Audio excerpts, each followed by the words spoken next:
Good morning, everyone. This is Peter Youssef, Senior Analyst at IronFX, giving you a small preview for the UK Parliament's meaningful vote on Brexit. Today, the UK Parliament is expected to decide on Theresa May's Brexit plan. Currently, analysts predict that the plan will most probably be rejected, as no majority seems to exist to support it.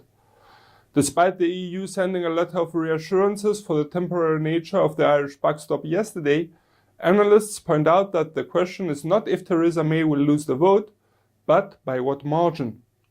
Should the UK PM lose by a margin wider than 100 votes, it would mark the biggest defeat in almost a century.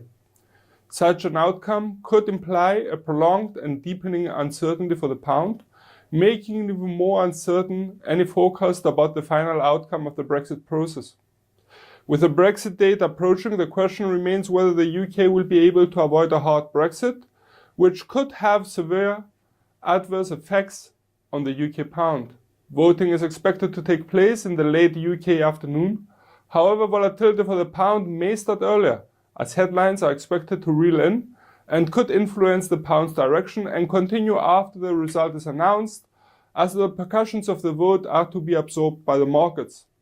Should the deal be rejected, then Theresa May has just 3 days to set out a plan B, which may have the shape of an existing customs union agreement the EU already has with a third country, maybe with some added features.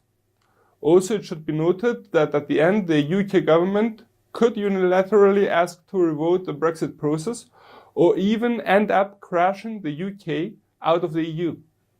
Many UK politicians seem to be eyeing already the next phase, and the Labour Party seems to be targeting a general election and a possible new referendum about Brexit in case general elections are not possible.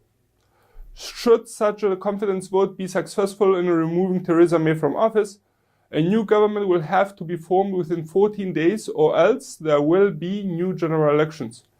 Please be advised that should there be a defeat for Theresa May by a wide margin, which could imply a more general distrust of the UK Parliament for Theresa May's government, we could see the pound weakening substantially. For more information and trading ideas, you can follow us on Twitter, like us on Facebook, subscribe to our YouTube channel, or circle us on Google+. This is Peter Youssef from IronFX, wishing you solid trading.